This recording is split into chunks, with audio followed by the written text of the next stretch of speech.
Sebelumnya mohon maaf mengganggu waktu ading-ading. Di sini kakak dari Poltekkes Kemenkes Banjarmasin mau melakukan penyuluhan mengenai anemia remaja. Nah sebelumnya ading-ading di sini tahulah dulu anemia remaja itu apa. Nah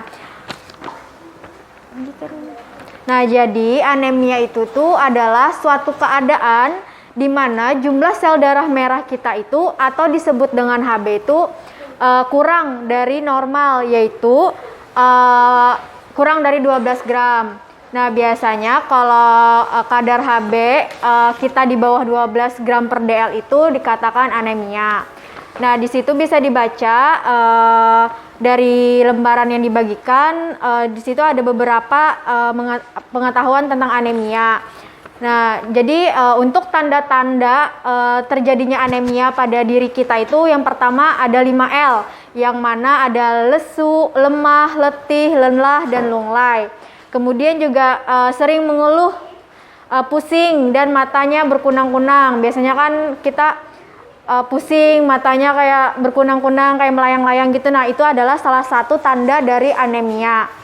Kemudian gejala lebih lanjutnya juga kelopak mata kita, bibir, lidah, kulit, telapak tangan itu terlihat pucat.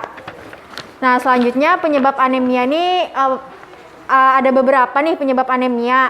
Yang pertama itu anemia ini sering terjadi pada perempuan-perempuan karena para cewek-cewek itu kan biasanya tiap bulannya mengalami menstruasi.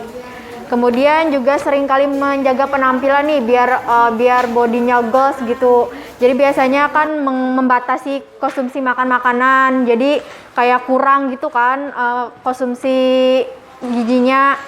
Kemudian pola hidup remaja juga kurang teratur, kayak misalnya suka begadang, kemudian juga suka terlambat makan gitu. Kemudian kurang memadainya asupan makanan sumber zat besi. Habis itu ketidakseimbangan antara asupan gizi dan aktivitas. Biasanya asupannya dikit, aktivitasnya banyak, itu kan tidak seimbang. Kemudian mengonsumsi penghambat penyerapan zat besi, ya, seperti kayak mengandung kafein dan teh. Kan biasanya seusia kalian ini kan suka kayak nongki-nongki gitu kan, kayak ke kafe gitu kan minumnya kopi. Nah itu tuh di kopi itu tuh ada salah satu zat yang dapat menghambat penyerapan zat besi sehingga akan mengalami kalian itu anemia. Nah jadi ada beberapa nih dampak dari anemia. Yang pertama, menurunnya kesehatan reproduksi, terhambatnya perkembangan motorik, mental, dan kecerdasan, menurunkan kemampuan dan konsentrasi belajar. Nah itu tandanya tadi, kan tadi ada letih, lelah, lesu, lunglai, kemudian mata berkunang-kunang dan pusing, itu kan mengakibatkan konsentrasi belajar menurun. Kemudian mengganggu pertumbuhan sehingga tinggi badan itu tidak mencapai optimal. Menurunkan fisik, olahraga, serta tingkat kebugaran. Karena kan kalau kita anemia tuh kayak kurang semangat gitu. Kemudian mukanya pucat, terhambatnya pertumbuhan, dan juga akan berdampak ke depannya kan para perempuan ini kan calon ibu.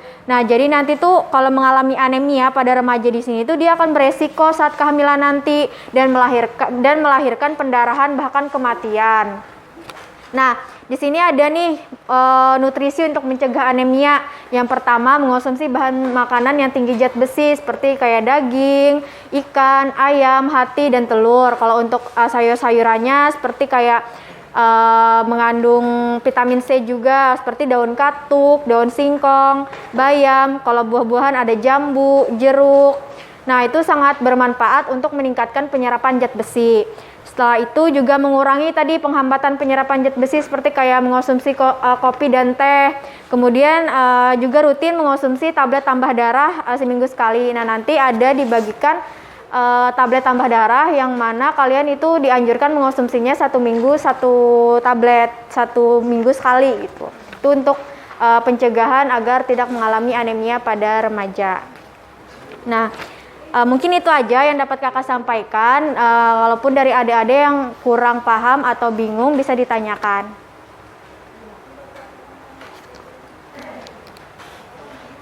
Baik, ada yang ingin bertanya?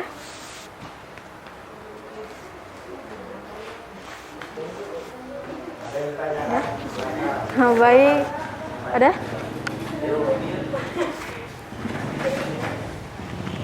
Adakah? Kededa. Baik, kalau tidak ada, untuk mempersingkat waktu, kakak akhiri aja dulu. Kurang lebihnya mohon maaf. Wassalamualaikum warahmatullahi wabarakatuh.